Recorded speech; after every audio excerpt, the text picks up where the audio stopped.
Okay, welcome to Steve's Place. It's that time again where we get to meet new inventors all the time. And learn a lot of new science and technology here. Anyway, I want to remind everybody about our upcoming conference here um, in August, and ask the people, to try to get signed up for that as soon as possible, pre-register to help you. With finances and everything, we're getting a 35% discount still tonight.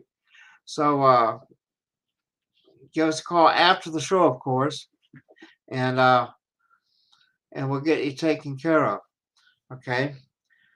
And then I also want to encourage people to join. Like if you subscribe to if you subscribe already to the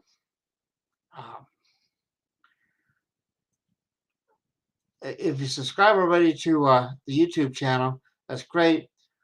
But I'm hoping it will take one more step and actually join. And let's see. And for those of you who don't know, you go to our YouTube channel, and there'll be a join button on that. You click on that, and then you want to sign up for the exclusive level. That will get you all the exclusive videos that we'll be putting up here in the next 60 days. I've already converted about 200 that we'll be putting up shortly. So anyway, with no further ado, let me introduce Mike Gamble. Hello, Mike. Howdy. And I'm going to go ahead and throw up your thing and take it away. Okay. For those of you who haven't met me, I'm Mike Gamble. As Steve just said, I'm a retired electrical engineer. I put in 30 years at Boeing Research and Technology, working on a wide range of classified, unclassified military aircraft, commercial aircraft, aerospace. My last position was running an R&D lab, building all kinds of fun stuff. And I'd like to thank Steve for having me on to talk more about gyro propulsion and Tesla's motor research. And if we can get the thing to click, there we go. We'll go to the next slide here. What we're going to talk about tonight is kind of a collective overview history of my research into both gyro linear propulsion and Tesla's resonant electric motor.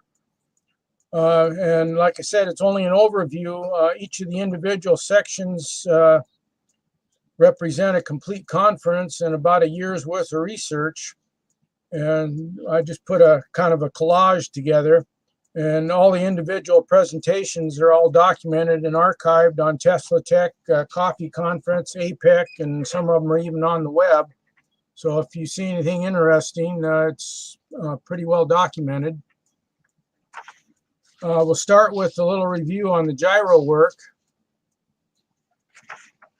The following is an excerpt from my Boeing presentation I made back at Coffee 7 conference back in 2014, and it generated a lot of interest in gyro linear propulsion. Basically, it was just a practical pictorial overview, nothing technical, of Boeing's history of CMG work.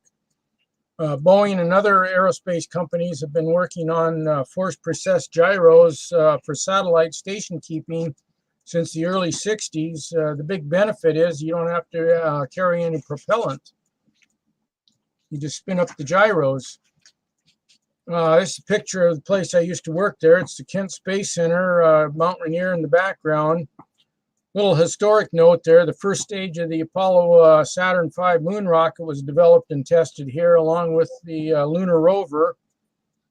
The prototype of the lunar rover is basically, it was a lawn chair with a couple of electric motors on it. It's sitting in the Museum of Flight. All the CMG work was done at this location.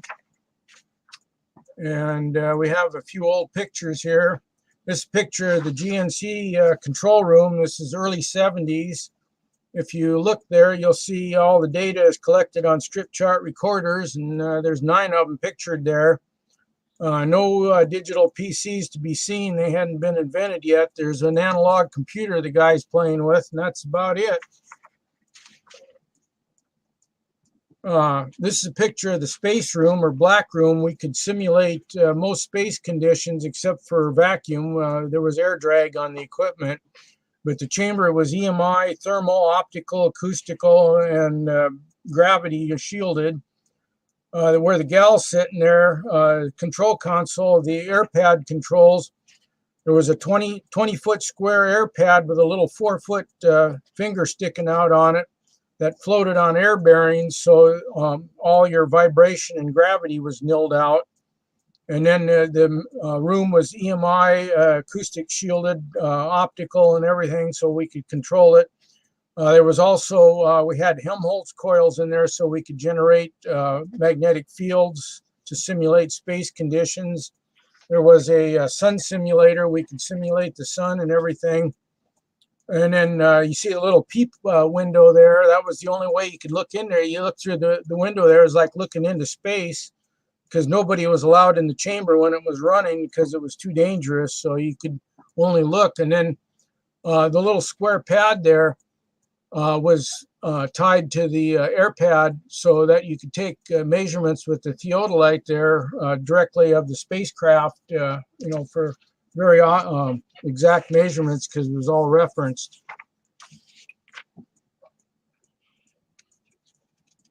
Okay, this was one of the early CMG test articles that Boeing had.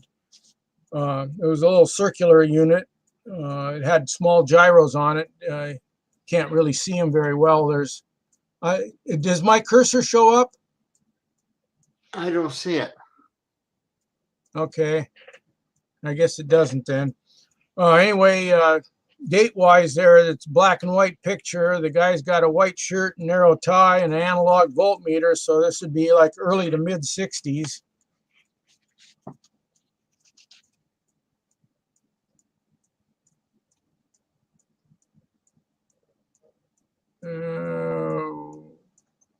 There we go. Okay. Didn't want to change there. This is the test article now sitting on in the black room on the air pad, and you can see the support bearing on there. It was floated on a ball, basically a big bowling ball, a ball bearing, and it had little holes in it, and then we pumped nitrogen gas under high pressure, so it floated on an air bearing. And again, you got a white shirt and a bow tie, so you're about mid 60s.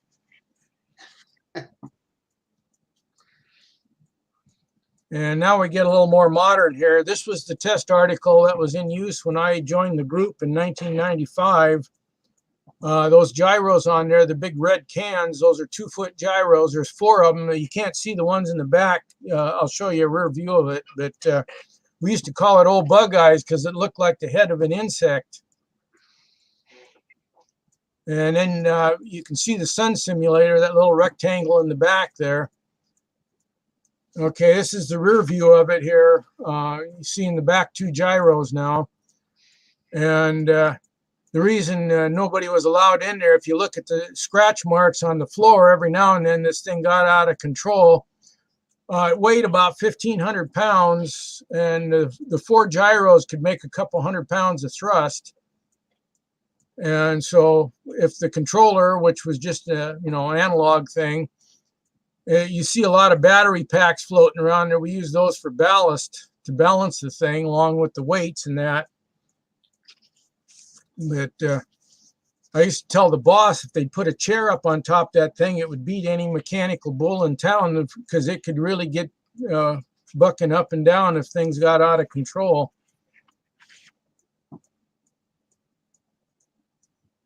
And all good things come to an end. This was the building, and my lab was in the upper left-hand corner there.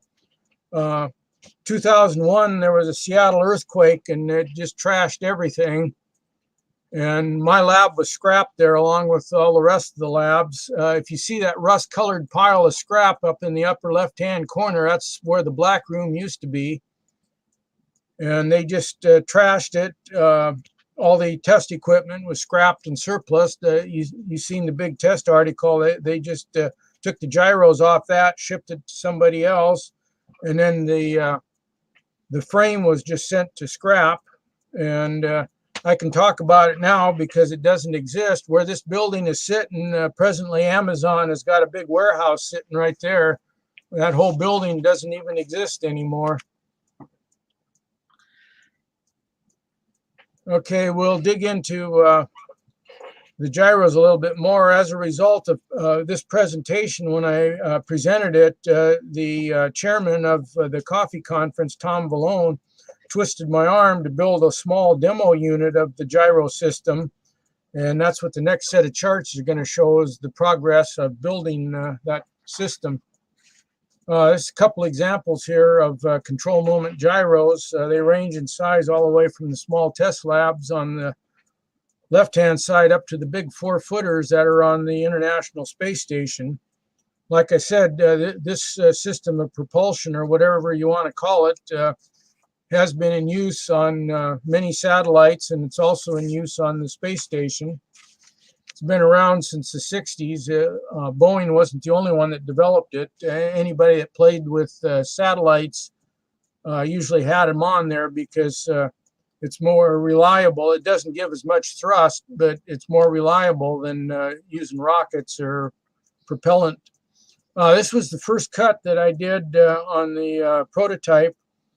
It had 2 gyros, differential gyros on there. This is the left and right side view of them. The frame weighed 17 pounds, and it was too heavy for the little gyros to propel, so we had to do some work on getting it made lighter. So the next step, we took and drilled a whole bunch of holes in the thing to lighten it up and got it down from 17 pounds to 12 pounds. And measuring the thrust that the gyros put out, we were now at about 75 pounds, or 75%. It took about three ounces of thrust to move it, and we were only making about 2 with the gyros, so we had to go a little bit more. So the next step is converting from aluminum over to ABS plastic to get the weight down some more, and then we put in the drilling the holes again and got this one down to about 9 pounds, and it actually moved. The name of the game is you had to get the mass and the inertia down where it was light enough for the power, the thrust of the gyros to move it. Right now we're working on getting a set of bigger gyros in there. That's where present day where we're at. Little tally list here. We started off at 17 pounds. Each one of these parts here has a full presentation that was a year's worth of research. Like I said, they're all documented. Part 2 there, we got it down to 12 pounds with the Swiss cheese holes. Part 3, we got switched over to ABS plastic, got it down to 17 pounds. For parts 4 and 5, we did some modifications to the gyro system. We put an extension on it and then some additional frame structure because it was shaking pretty bad, which added about 1.5 pounds. So the total weight right now is about 9 pounds. And then the problem was the servos weren't powerful enough to swing the bigger gyros. So we had to replace the servos with basically the ones had the same footprint, but it was double the torque, from 57 ounces up to 124 ounce inches. And then we started getting movement out of it. This next chart shows the basic principle of how differential gyros, or we call them scissoring gyros, start off with. A basic gyro has 3 orthogonal vectors where they're highlighted there. The first one is the spin vector, which is highlighted in red, and the second one is the torque or input vector, which is highlighted in green, and the output vector, the third one, is highlighted in blue. Now, when you operate them in differential mode, or what we call scissor mode, the two gyros are both spun in the same direction. You see both spin vectors are the same way. However, the green torquer vectors are opposite. One is spun clockwise and the other is torqued counterclockwise. And that generates a differential torque output. The 2 blue ones, you see the one's clockwise and one's counterclockwise. And then the frame and the inertia is what does the translation. The next one here is you take those two torquer outputs. You have torque 1 and torque 2 separated by a distance d, which is the separation distance of the gyros on the frame. And when you draw in the lines, you get some triangles there. And what happens is you have two counter-rotating torques separated by a lever arm, which in this case is d, the d distance. However, if the two torques were on the same shaft, all that would happen is they'd cancel each other. But in this case, there's a lever arm between them, so they have something to work with. And me being an electrical engineer, I kind of solve mechanical problems backwards, but you usually get the same answer. I draw in the radius arms R1 and R2, and then the right angle for force vectors, so you have a simple torque arm there. And as you can see, you have some triangles there, and by trigonometry and congruent triangles, you can compare the two angles. The one on the left is the radius R, and the K factor is the radius of gyration, which you have to calculate, and then it's half the separation distance. And then the small triangle at the bottom breaks the force vector into the x and y components. And through congruent triangles, you can see that the force in the x direction from the two vectors cancel, but the force in the y direction on the two vectors add. So when you run the numbers, the cosine of the angle winds up to be the distance d over 2 divided by r. And then going the other triangle, you got the force y over f, which is the hypotenuse over the side there. And when you work those two out, you get the radius r is d times the torque divided by 2 times y, and you take the square root of that. And that gives you the force that is generated by that differential pair. Now, the way you do it is this chart shows the sawtooth torquing pattern that you have to use.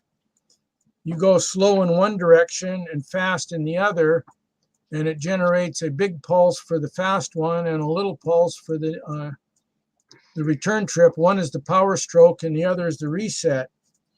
And then the inertia of the frame makes up the difference. And it averages out to an average force in the positive direction. So you torque the gyros fast in one direction and slow in the other, kind of like swimming. Now, interesting thing, the same principles of linear propulsion used in mechanical systems are also valid for electromagnetic ones. This next chart here shows, well, it's taken from a standard Halliday-Resnick physics book. It shows comparisons between mechanical and electrical systems. Starting off with a lumped system, you have a mass spring system, which is equivalent to electrical LC system.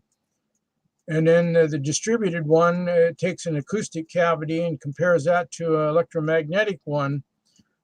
On closer inspection, you can see that the omega term for the mechanical one is exactly equal to the omega term, which is frequency of the electrical terms.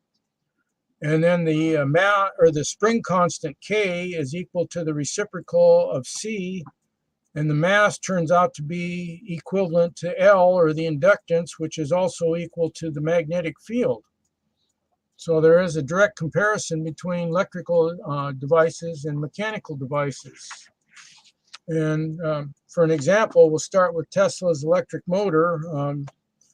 Left-hand rule for motors says there's 3 orthogonal vectors. You have a force vector in one axis, and then you have the E field, or the current, flowing in another axis, and then the B field, or the magnetic, which is red in this, flowing, and they're all 3 a vector cross product. In this case, the force vectors rotate the armature. This motor has been in production for almost 100 years, so it's a well designed by Tesla, and it's been working ever since. About 50 years ago, somebody got the idea of flattening or unwrapping the stator and armature, and they called it a linear induction motor, and that design also works very well. At a previous conference, I proposed yet another modification to Tesla's design, and I called it a Tesla drive. Basically, I turned it one more twist where the force vectors now are all in the vertical direction. The red is the magnetic pole, so the B field is now going out radially, and the E field circulates in a ring.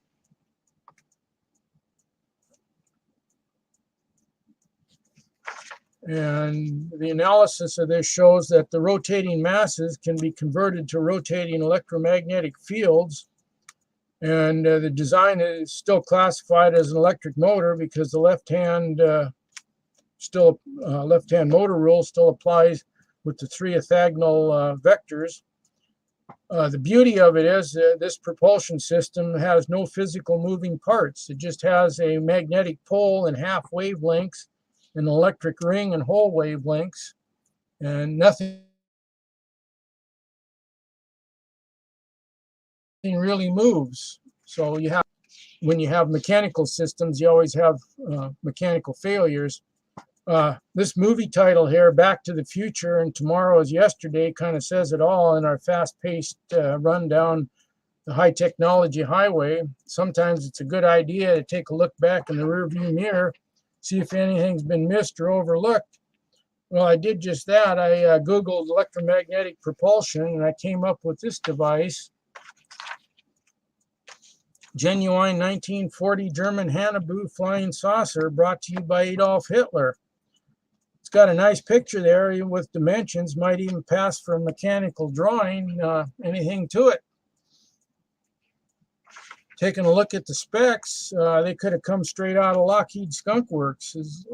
Claims electromagnetic propulsion, hover to supersonic speeds in both horizontal and vertical flight modes, space operating capabilities, single stage to orbit.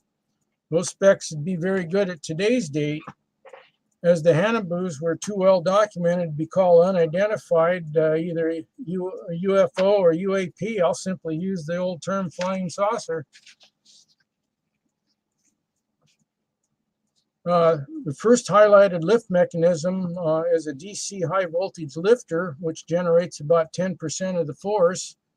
It's composed of a positively charged pole and a negatively charged skirt, forming a type of asymmetrical capacitor lifter.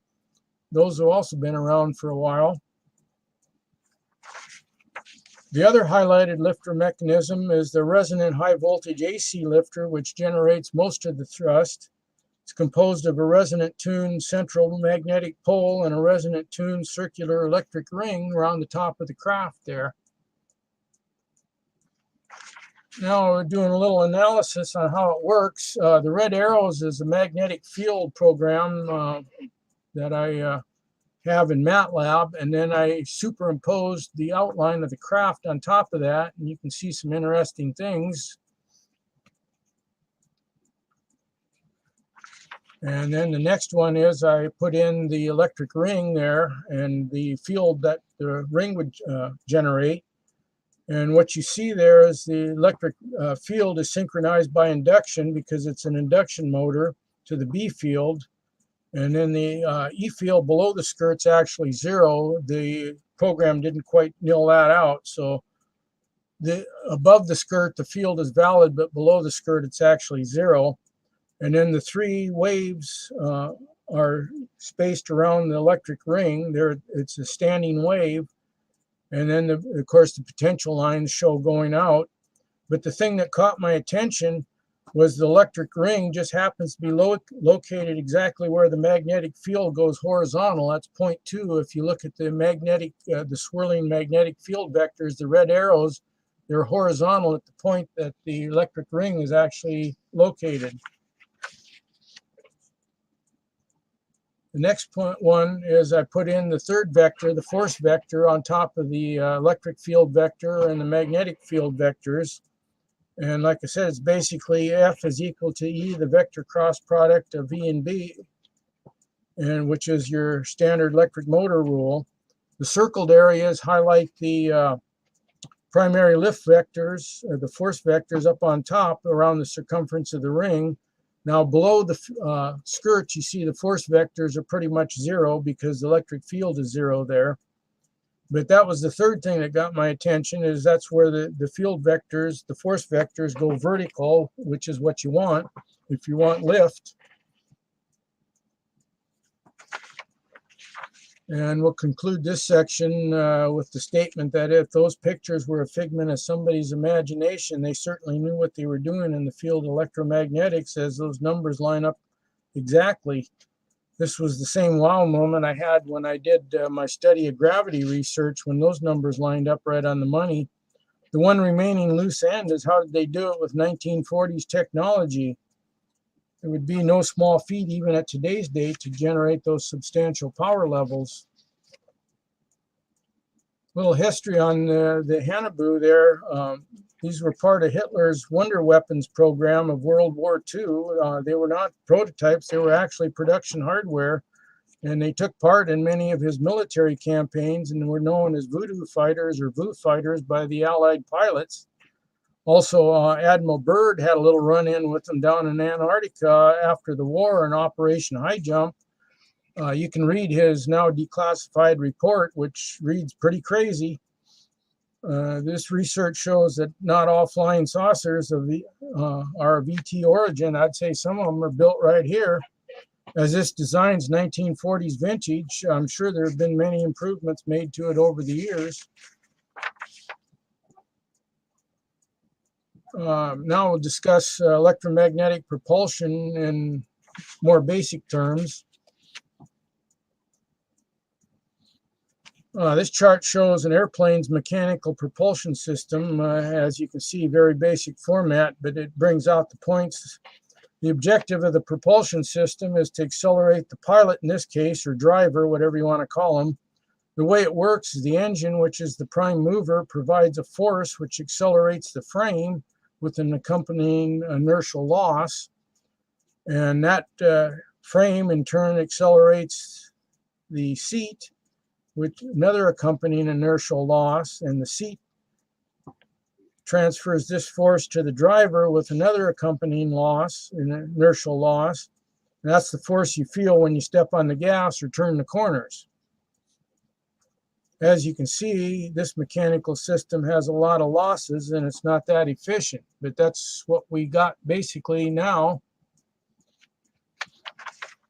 However, this last chart shows I would say a better system. This is electromagnetic field propulsion in a very basic form. As with the previous mechanical one, the object is still to accelerate the driver. However, as you can see, it's a much simpler system. It has no physical moving parts. The basic operating principle is simplicity in itself. Any mass, be it the driver, the seat, or the frame, that's placed in a force field will accelerate. The beauty of electromagnetic propulsion is there's no lag between the seat and the driver. Both are accelerated exactly the same.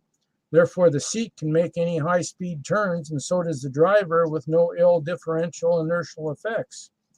This is a very different form of propulsion from our present system, which is to have the seat accelerate the driver with inertial lags. Now, I don't know if you want to stop and talk about the first part here, or if you want to move on to Tesla's electric stuff. Well, I have a question, and that would be, the Russians were saying that they could make the space station come down, okay? And I guess they control the thrusters that keep it up there.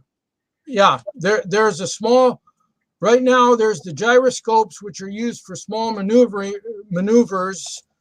which are low thrust, and then they have I guess you'd call it a portable rocket pack on the thing that for major movements. They also used to use the space shuttle when we had that run, and they'd dock it on there and fire up the main engine there. But yes, there is a Russian module that provides thrust when necessary. And I guess the gyroscopes are independent of that. Yes, it's on a different module. I showed the picture of the four. One of them died here shortly after they put it up, and you can see some beautiful pictures of them replacing it.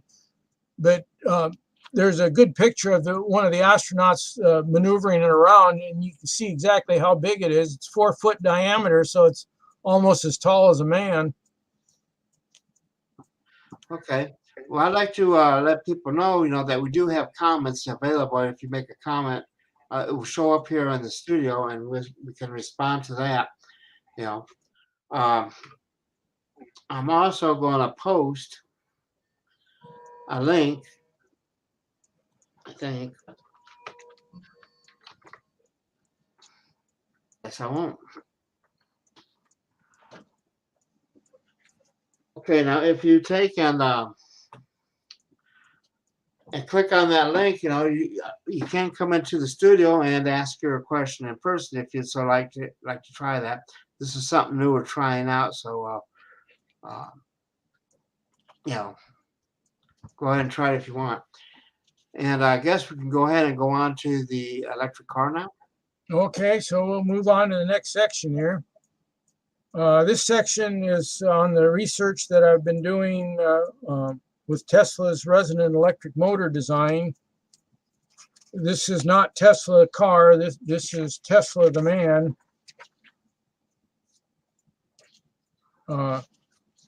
Here again, it's been spread out over a number of years. Each part has a detailed documentation. This is just a kind of once over lightly. Part 1, I did reverse engineering and confirmed Tesla's basic design. And then the next parts, 2 through 5, I worked on improving the efficiency of the system. Part 2, I worked with series resonators. Part 3, I worked with a dual resonator. Part 4, I worked with a resonant transformer design. And Part 5, I worked with a dual parallel resonator. And we'll talk more about each one of those. Part 1 documentation was basic designs. Back in 1892, Tesla made the statement that electrical power is everywhere present in unlimited quantities and can drive the world's machinery without the need for gas or oil.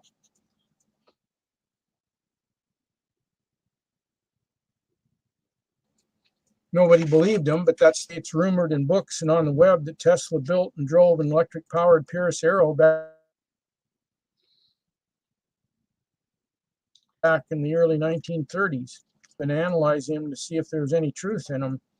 The engineering analysis proved valid, so I correlated the data to see if it made a real motor design. Highlighted in red is the data pertaining to either the motor or the controller design. After building and testing a working demo model, I will state that Tesla's design is valid. I put one of the stories up there. Basically, Tesla alternating current guy there, him and his nephew went to the Pierce Arrow factory and installed a electric motor and electric controller into the car, and then took it out on a test drive. From all the data, it looked like it worked pretty good. They claim they had it up to 90 miles an hour. That's not a bad speed for 1931. Anyway, this chart shows the basic schematics of Tesla's original patented resonant electrical device. The only difference between the reverse engineered one and Tesla's design is the nomenclature. Symbols and part names are different. If you look at the antenna symbols and the ground symbols that are now standard in electronics. Also, he used the word condenser. We now use the word capacitor. He had a mechanical, what was a rotary interrupter that he used for pulsing things. Nowadays, we use solid state PWM chopper circuits to do the same thing. This is a close-up picture of my first cut from part 1, the demo running there. Look on the scope there, the wave shape is a cross between a sine wave and a square wave. It's kind of a ramp thing. However, the electric motor did run off it. from the power supply, it pulled 12 volts at 3.6 amps. On the conclusions for part 1, the demo proves that an induction motor will run off a resonant power system. However, the design only showed a small resonant current gain of about 1.6, and that just about equaled the inverter losses for the inefficiencies. So in order to get it to be self-resonant and have to increase the resonant gain, the Q factor is going to have to go up, say 5 or 10, somewhere around there, and a much better tuned antenna. However, the demo does prove that Tesla's resonant device was real and valid. He didn't break any electrical rules that I know of, no black boxes or black magic.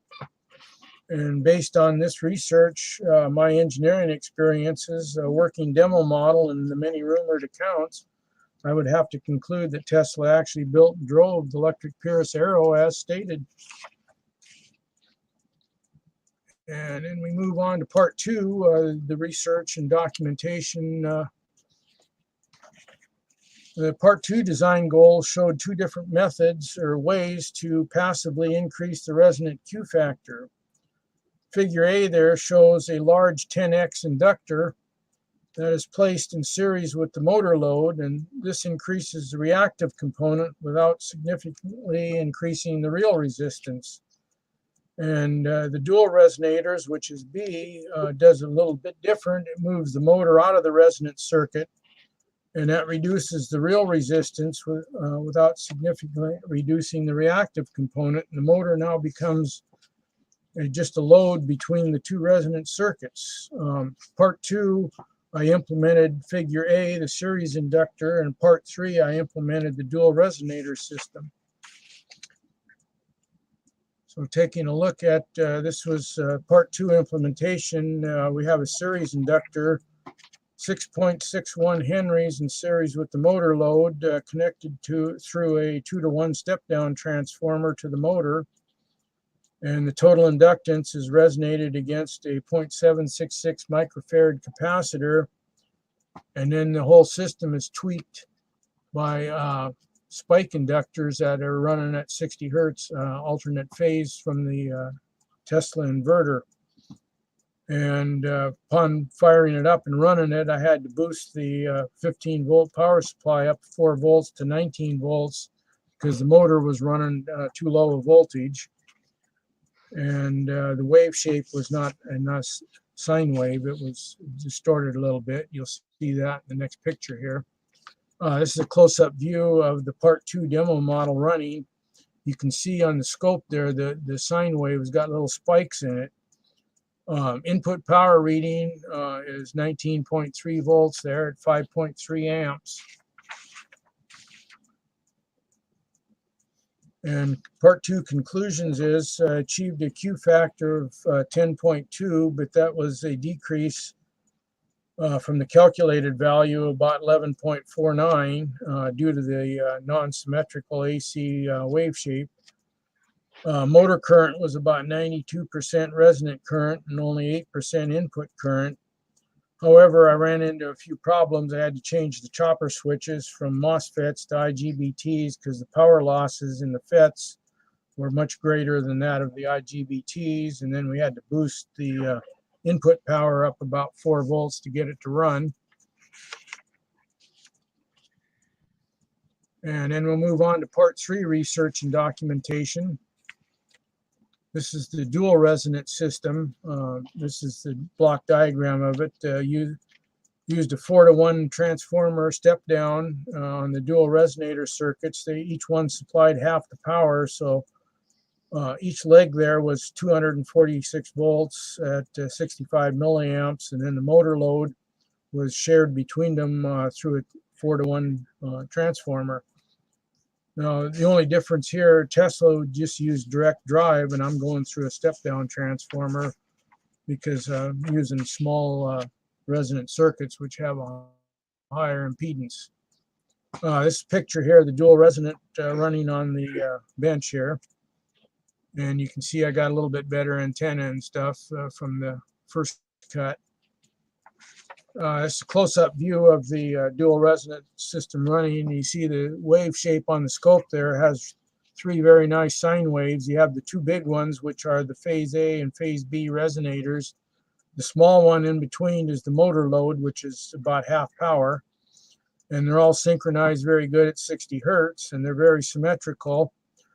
Input power reading was 12.2 volts at 10.7 amps. And then we'll hit the part 2 or part 3 conclusions here. Tweaking the circuits was a bit of a problem because you have 3 resonant circuits there, and they're all interconnected through mutual coupling, so you had to tweak them in very small amounts. And then the big problem is fixed inductors aren't fixed. The inductance varies as the current. So when you tweak them a little bit, the current changes, and therefore the value changes, and therefore the frequency changes, and you're back where you started from. So you got to keep going around this little bit of circle. You tweak one, then you go to the next one, tweak it a little bit, and you go back to the first one, and pretty soon you get where you want to go. However, the motor didn't spool up as self-resonance. It was only running about 91.9% efficient. So we're still going to have to get the Q factor up. It looks like we got to head for something closer to 20.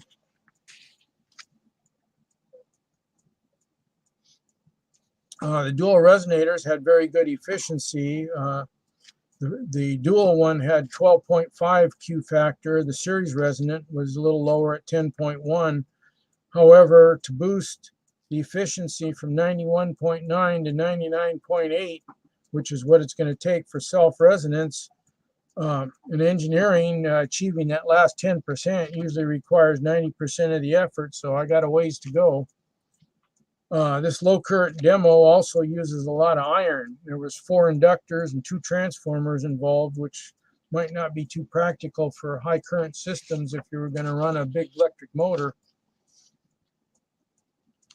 Moving on to part 4 here, I'll spend a little bit more time in this section as it's also relevant to part 5. They're kind of connected a little bit. Starting out with a comparison between resonant circuits. On a parallel resonant circuit, the input current is minimum at resonance, the voltage is constant, and the resonant current increases as you hit resonance, and the input current decreases. So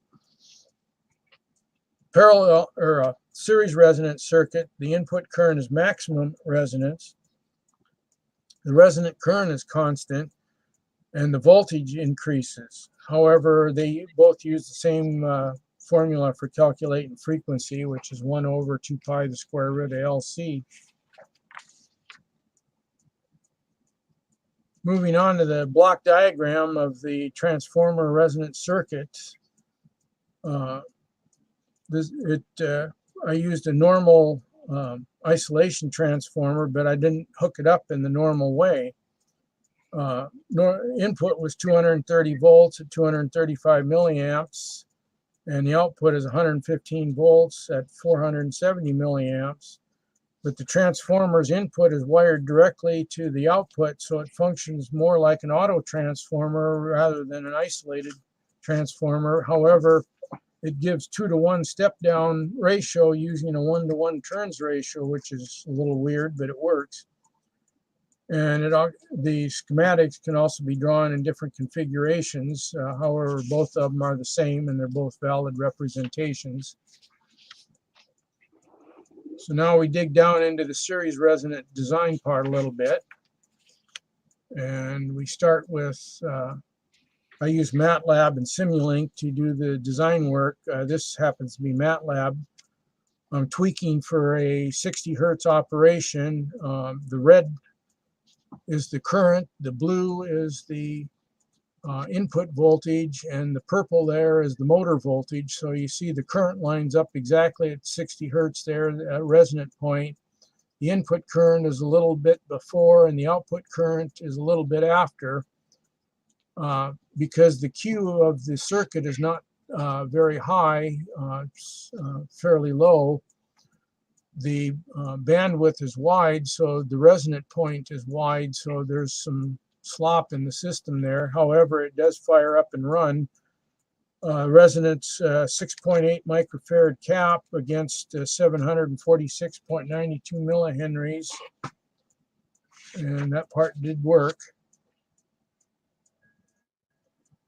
switching over, I had to kind of back into the transformer equations to get the impedance, so I could measure the running impedance, which was the motor and the transformer, and then running the motor separately, I get a second set of numbers for that, which was 557 millihenries.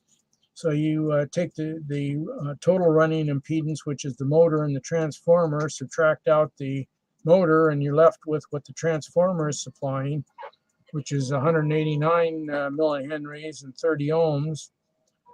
And that's running under load with half amp of current. Now you take the same transformer and you put it on an LCR meter, which only throws a few milliamps in it, and it comes out at 142.5 millihenries at 12 ohms, which the two are way off. And like I said, fixed inductors aren't. They vary greatly with the current. Capacitors are fairly stable, from that point, but inductors, you have to tweak them continually to get into the Q point. Now we'll move on and show you some pictures of the system working. This is the Tesla resonator. Basically, it's a chopper-controlled inverter system. Left-hand picture there, which is the front view. On the right-hand side there, you have the input power connections, which takes 12 volts in, and then it chops it into AC and runs it through the two transformers on top up to high voltage. You have a 4-foot whip antenna and the on-off power controls. Spinning the box around on the right-hand side there, you have the high voltage connections, which goes over to the resonant system there, which is the next chart. Taking a close look there at the resonant system, the transformer started out as a 230 volt isolation transformer, 1:1 turns ratio. However, that's not the way it's used here. There's the 6.8 microfarad capacitor bank is composed of two 3 microfarad caps, a couple of tweakers, a 0.47 and a 0.33, and those are all in parallel, which are clamped across the motor load there, which is, you just have a normal J box there to plug the fan motor in, and then you have an input connector and the wires going over to the inverter. And the next picture there shows it sitting on the bench running, and then we'll zoom in on that. And you can see the wave shape there on the scope. It doesn't have very clean sine waves. There's a square wave mixed with some resonant frequencies. However, you can see it's 12 volts at 2.9 amps. And then we'll take a look closer here, and we'll do a data dump of the scope data. And then you can see there the dark blue lines are your 240 volts input, and then the purple there is the output, which is 120 volts. So you're getting 2-to-1 step down in spite of the fact the transformer is a 1-to-1 turns ratio.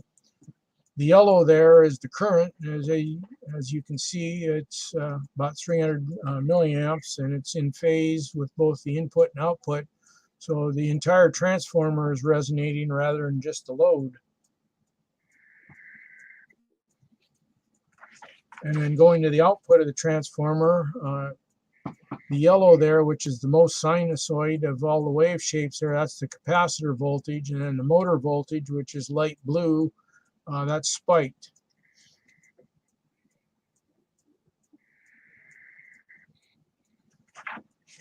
And then we take and tally up on this chart all the data. The first one, if you plug the fan just into the 110 wall outlet, it pulls 115 volts at 0.47 amps, has 55-degree phase lag, and it draws 31.7 watts. So I go to part 1 there, which was the parallel resonator. That was 12 volts at 3.6 amps, which is 43.2 watts. Back out to 31.7, that leaves you with 11.5 watts for conversion. Going to part 2 there, the series resonator, that took 19.3 volts at 5.3 watts, or amps, for 102.3 watts. And then you back out the 31.7, that leaves you with 70.6 watts for conversion. And then part 3 was 12 volts at 10.7 amps or 128.4 watts. Back out to 31.7 for the motor, leaves you with 96.7 watts for conversion. And then you get down to part 4, which was 12 volts at 2.9 amps, which was 34.8 watts, or backing out the 31.7, that left 3.1 watts for conversion. And that was taking care of the electronics, drew about 0.77 watts. And each one of the PWM chopper circuits was about 1.17 watts. So that's your 3 watts for conversion.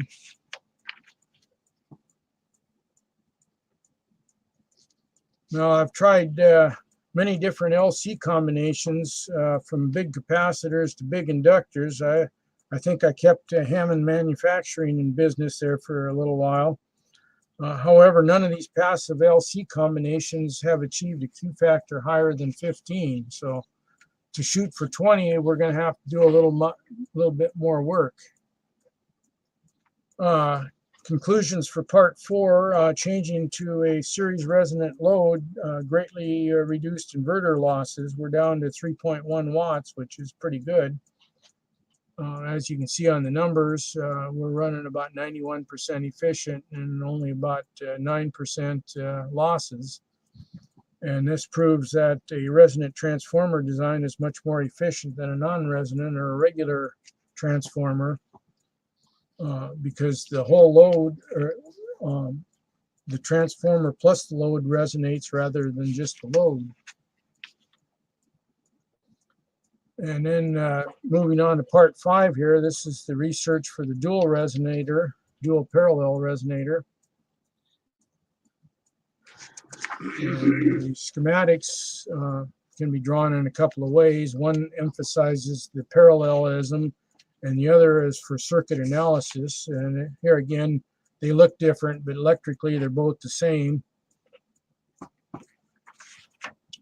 So then we start the analysis on that using loop equations and branch circuits. I'm not going to get into the analysis. You just set it up like that, throw in the matrix into MATLAB, and it crunches the numbers. And this chart is the input data for the number crunching for MATLAB. I measured the capacitor values. The small one is 1.008. The big one is 15.07, and the input current was 429.97 milliamps. And then I took a guess at the L1, L2, and all the voltage numbers.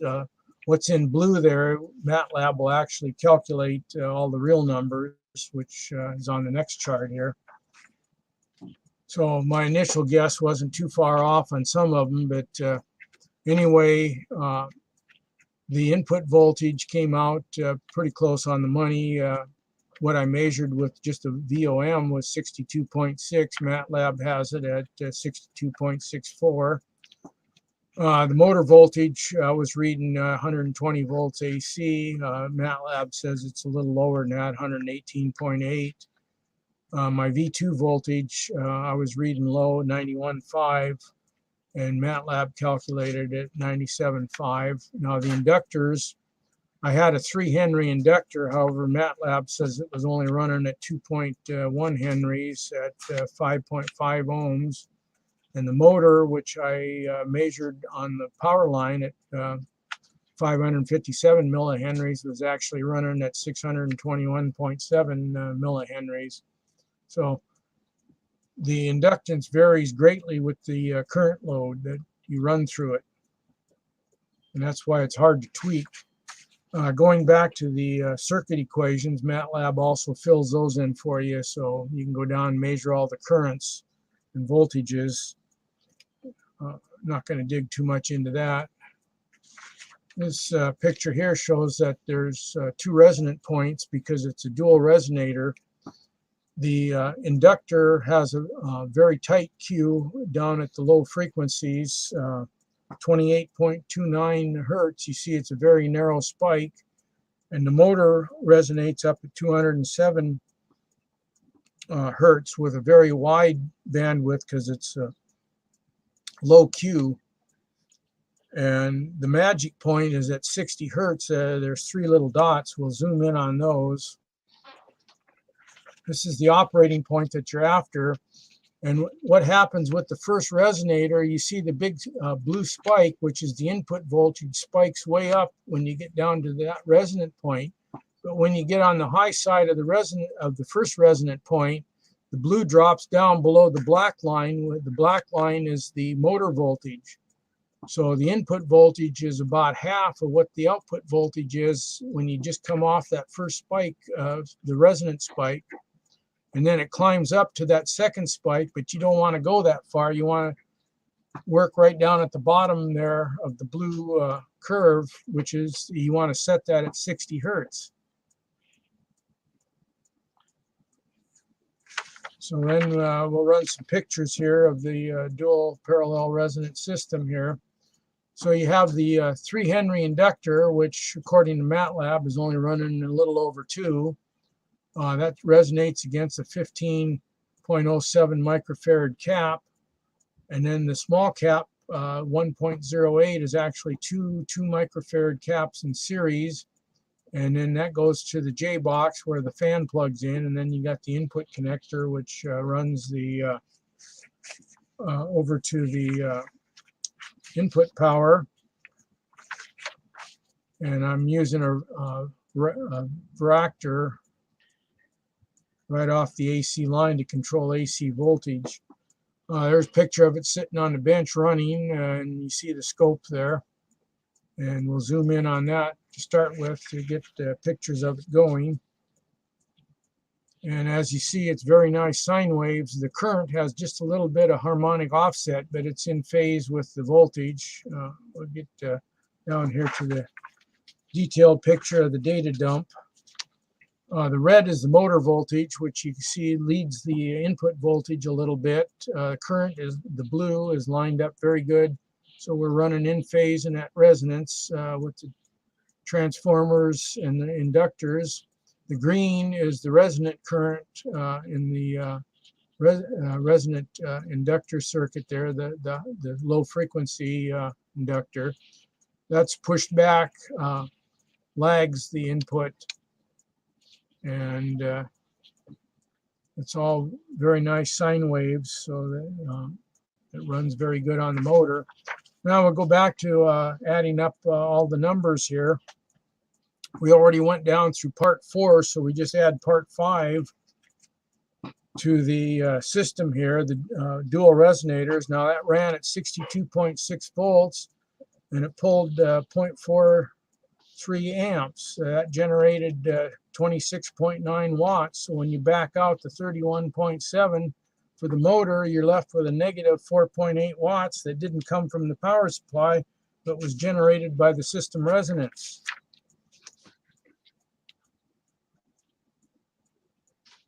And on the part 4 there, the system was pretty much broke even powering it. However, part 5, we went a little bit better than the power. There was 4.8 watts that was delivered by resonance. Now, the dual resonant system performs it by doing the phase shifting and the multiplication through resonance. And as Tesla said, resonance is the key to tapping the ether power, and I would say this demonstration proves it. Looking at the conclusions here, system gains, you got almost 2-to-1 voltage gain there. You put in 62.6 and you get out 120, and that's almost 2-to-1. However, voltage current gain is about 1. You put in 429.97, you get out 430. So the wattage is the multiplication of those two, which is 1.177. Q factor is still low, so to achieve self-resonance, we got to get the Q factor up higher. Tesla's resonant car motor operated about 90% efficiency. So 90% of the 31.7 is about 28 watts. So I have to get the resonant part up to about generating 28 watts. In the demo, however, the 5 watts is a pretty good start. At least we're working on the good side of things. Yep. What happened here? We lost it. Oh, there it goes. Anyway, hopefully I've not bored you with all the numbers that engineers love. Being an engineer, numbers is the game. I thank you for watching the presentation. If anybody's got questions, I'll try and answer them. That's pretty much it there. Mike, I looked into building a Tesla motor at one point, and I used an AC an alternator, a DC per mag motor, and it's a simple motor generator. She never worked. Okay, I was doing this because one of this guy from the Outback came in there, and he's showing me his motor and everything, and so we built it, right? So you have an alternator, a per mag motor, you have batteries hooked up in parallel because they're providing both the power for the per mag motor, which is supposed to be driving the alternator, right? Yep. And it had it was like if you use a clamp on a meter, we're going like 3 amps in and about 36 amps out. Yep. Totally impossible, Mm-hmm. thing. But when we assembled this thing, this guy was the sloppiest wiring I ever saw. And he used those little coils, that you get at the electronics store, Yep. and so when he pulls those things out, and his wing spread, is like 6 feet. So it pulls out, clip, and I'm going, gee, this is, we don't need that much wire. I mean, we're only going like, a foot or two, right? But anyway, so he ends up with this big, massive coils, okay? And you have the alternator and that little per mag motor, and they're connected with a V-belt, okay, with the motor driving it. Now this thing, when he first put it together, and I'm right there, and it wouldn't move, okay, because we had a dead battery. I mean, the battery's like 9 volts, and it was my wife's off the wife's RV there. We just pulled it there and just threw it in there just to have some kind of power, right? And it's like barely moved. So I spun the alternator, right? And it's like going just barely moving. And Kipper looks at that thing and says, "This ain't right." He gets in there, he starts spreading these wires or coils about, because a big bundle of coils. And all of a sudden it's like snap, hits the right frequency or whatever. The next thing you know, this thing's like going faster and faster, and I'm just like going, I'm not believing what I'm seeing here, because I have a degree in electrical engineering, and according to conventional electronics, this would be impossible. Yep. And but this thing, it just started going faster and faster. We looked at the battery, we had the caps off, and that battery just bubbling away, It's like it's crazy, and then we just let it sit there for a couple hours. We went out and did something. Came back, still bumming like crazy and everything. We took a reading on the battery, and it was like up to like 14 volts, And I'm going, it kept, if we don't, we need to do something here to draw off some of this load, because we don't, this thing's going to explode. Yep. So we stopped it. We hooked up put a little switch on it, and we hooked up a 100-watt light bulb on this thing. Okay. We flipped this thing on, and wow, it just actually went faster. It was crazy. The thing is, we thought we had it. So we're up here drawing the plans. I have it in my book, Test the Car. You can get the plans there. Yep. Anyway, we put this thing together, and after 3 weeks, something happened, because all of a sudden that motor started getting hot and it started dying real fast. It died in about 10 minutes. Okay. And the motor got real hot. All throughout this other time, it was cold. Okay. Yep. So I know that the free energy is out there. And I come at this from the viewpoint that I kind of like stuck my hand in the wound of Jesus there. Okay. So I'm more of a Doubting Thomas kind of guy, as opposed to coming at this from a point of faith, So Yeah. I know it's out there. Our problem is it only lasted 3 weeks and then died. Yeah. Okay. Then when these other guys come from Canada and they wanted to replicate it, right? But they lured Kepler away, promises of money and everything. And then after about a year, they dumped him and went around saying, well, he's a fraud and everything, which I know he wasn't because I helped build the thing. I know he wasn't using microwaves because where would he have it? In his truck, I mean, it's ridiculous. But he said that they built bigger ones and they kept coming across this 3-week issue.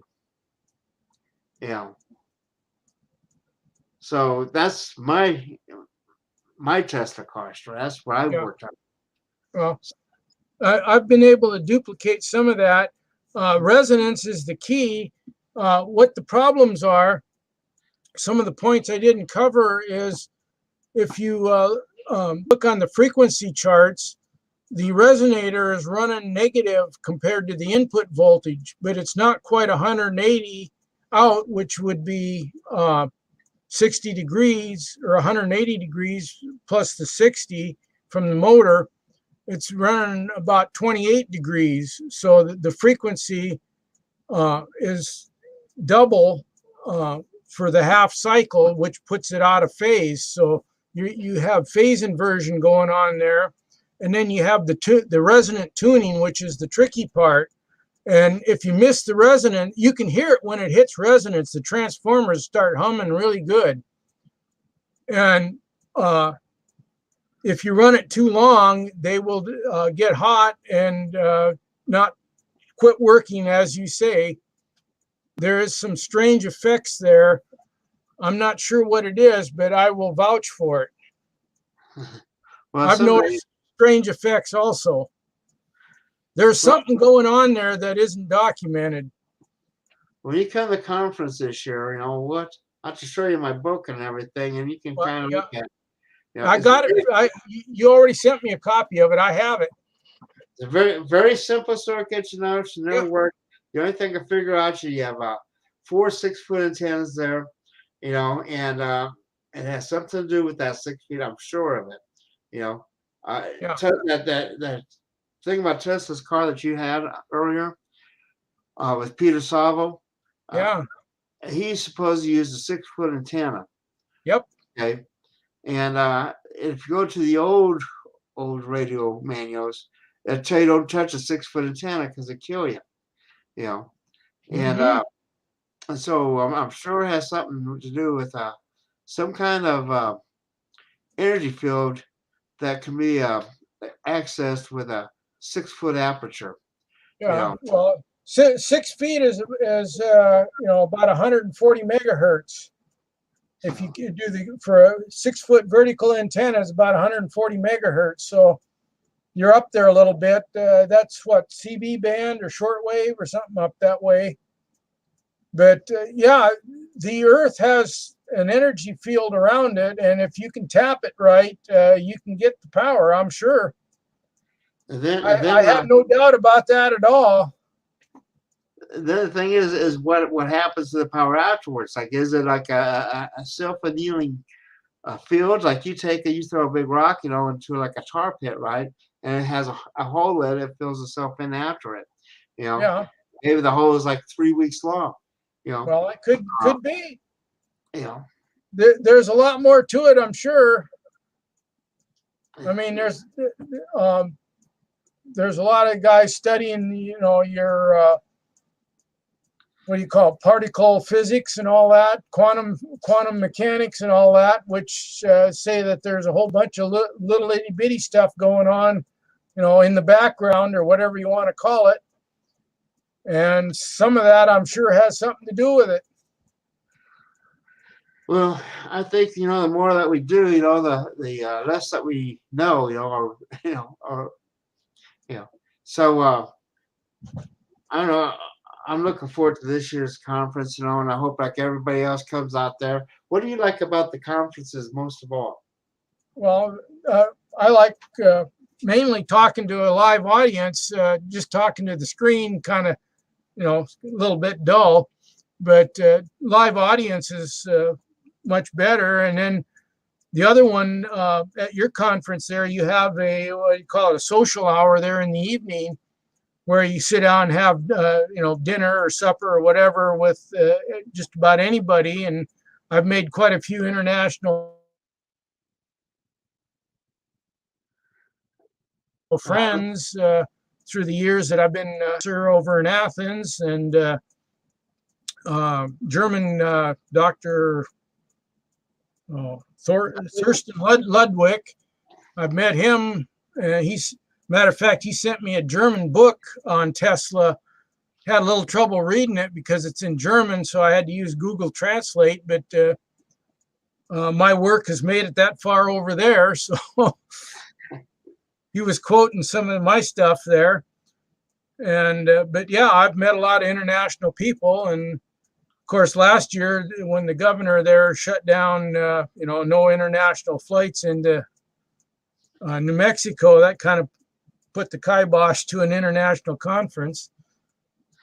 I think hopefully this year we won't run into that problem. I think the COVID stuff will be over by then, and yeah. And things are getting to normal. The only thing I can see on the horizon that's going to upset that would be what's happening in the Ukraine, and hopefully they'll get that resolved and we can have a good year again, Well, I'm looking forward to it. And the first, I hope a lot of people are starting to make their summer plans here, and don't be frightened by that high inflation stuff, man. Because that's going to calm down, and you miss a good chance to get a bargain on the conference registration fees, and and I've been working on getting some more videos up on the online there on YouTube. And as I was doing the 98, the 99, the 2000, 2001 videos from Exotic Research, it struck me, like, wow, a lot of these people are no longer with us, And so people need to come to the conference and start meeting people because we're not going to be around all that much longer, we get down to it, We have a lot less time ahead of us than we do behind us, Yeah. So unless, maybe I might live to be 120 or so, who knows? Did you get to meet Ralph Sudeth? Ralph is working on a longevity Don't thing. think I met him. Yeah, well, he was on Saturday night with the Q-Bed, but he has some interesting things coming, And then also we have a new guy coming. He's going to be talking to us about these buckyballs, And if you take those buckyballs, that's supposed to make us live longer too, So we'll see. But anyway, with that, I want to thank everyone who came to see us tonight, and we'll continue doing these. And if you have any suggestions, send me an email. Thank you much, and thank you, Mike, for helping us. Yeah, no problem. We'll catch you later here. If not sooner, we'll see you down at the conference. Yeah, we'll see you on the flip-flop. Yeah, okay. I just punch log out and we're done. Is that it? Yep.